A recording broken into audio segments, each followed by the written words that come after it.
I've always felt this is about much more than just words. The Raven. Once upon a midnight dreary, while I pondered, weak and weary, over many a quaint and curious volume of forgotten lore, while I nodded, nearly napping, suddenly there came a tapping, as of someone gently rapping at my chamber door. "'Tis some visitor," I muttered, tapping at my chamber door. Only this, and nothing more. Ah, distinctly I remember, it was in the bleak December, and each separate dying ember wrought its ghost upon the floor. Eagerly I wished the morrow, vainly I had sought to borrow from my books surcease of sorrow, sorrow for the lost Lenore, for the rare and radiant maiden whom the angels named Lenore, nameless here for evermore. And the silken, sad, uncertain rustling of each purple curtain thrilled me, filled me with fantastic terrors never felt before, so that now to still the beating of my heart I stood repeating, "'Tis some visitor entreating entrance at my chamber door, some late visitor entreating entrance at my chamber door. This is it, and nothing more." Presently my soul grew stronger, hesitating then no longer. "Sir," said I, "or madam, truly your forgiveness I implore, but the fact is I was napping, and so gently you came rapping, and so faintly you came tapping, tapping at my chamber door, that I scarce was sure I heard you. Here I opened wide the door, darkness there, and nothing more. Deep into that darkness peering, long I stood there, wondering, fearing, doubting, dreaming dreams no mortals ever dared to dream before. But the silence was unbroken, and the stillness gave no token, and the only word there spoken was the whispered word, 'Lenore?' This I whispered, and an echo murmured back the word, 'Lenore,' merely this, and nothing more. Back into the chamber turning, all my soul within me burning. Soon again I heard a tapping somewhat louder than before.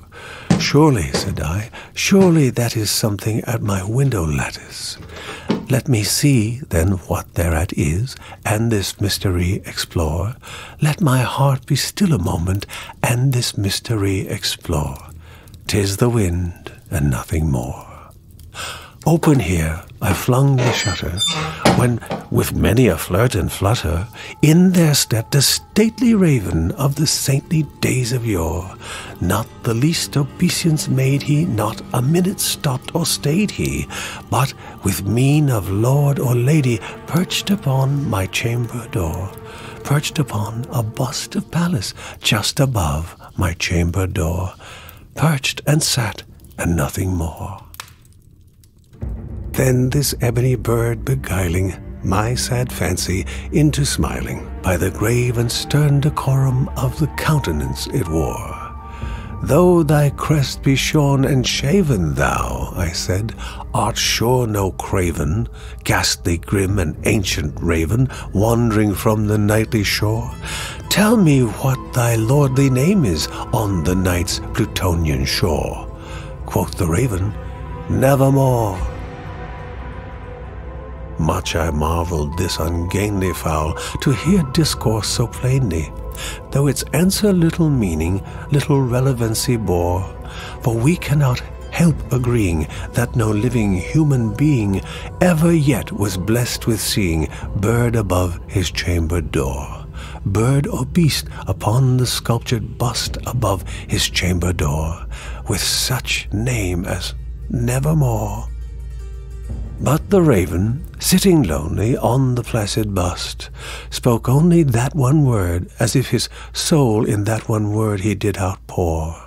Nothing further then he uttered, not a feather, Then he fluttered, till I scarcely more than muttered, "Other friends have flown before. On the morrow he will leave me, as my hopes have flown before." Then the bird said, "Nevermore." Startled at the stillness broken by reply so aptly spoken, "Doubtless," said I, "what it utters is its only stock and store, caught from some unhappy master, whom unmerciful disaster followed fast and followed faster, till his songs one burden bore, till the dirges of his hope that melancholy burden bore of never, nevermore." But the raven, still beguiling all my fancy into smiling, straight I wheeled a cushioned seat in front of bird and bussed the door. Then upon the velvet sinking, I betook myself to linking fancy unto fancy, thinking what this ominous bird of yore, what this grim, ungainly, ghastly, gaunt, and ominous bird of yore meant in croaking "Nevermore." This I sat engaged in guessing, but no syllable expressing to the fowl whose fiery eyes now burned into my bosom's core, on the cushion's velvet lining that the lamplight gloated o'er, but whose velvet violet lining with the lamplight gloating o'er she shall press, nevermore. Then, methought, the air grew denser, perfumed from an unseen censer, swung by seraphim whose footfalls tinkled on the tufted floor. "Wretched," I cried, "thy God hath lent thee, by these angels he hath sent thee, respite, respite, and nepenthe from thy memories of Lenore. Quaff, oh quaff this kind nepenthe, and forget this lost Lenore." Quoth the raven, "Nevermore." "Prophet," said I, "thing of evil, prophet still, if bird or devil, whether tempter sent or whether tempest tossed thee here ashore, desolate yet all undaunted, on this desert land enchanted, on this home by horror haunted, tell me truly, I implore, is there balm in Gilead? Tell me, I implore." Quoth the raven, "Nevermore." "Prophet," said I, "thing of evil, prophet still, if bird or devil, by that heaven that bends above us, by that God we both adore, tell this soul with sorrow laden, if within this distant Aidenn it shall clasp a sainted maiden, whom the angels name Lenore, clasp a rare and radiant maiden, whom the angels name Lenore." Quoth the raven, "Nevermore." "Be that word our sign in parting, bird or fiend," I shrieked upstarting, "get thee back into the tempest and the night's Plutonian shore. Leave no black plume as the token of that lie thy soul hath spoken. Leave my loneliness unbroken, quit the bust above my door, take thy beak from out my heart, and take thy form from off my door." Quoth the raven, "Nevermore."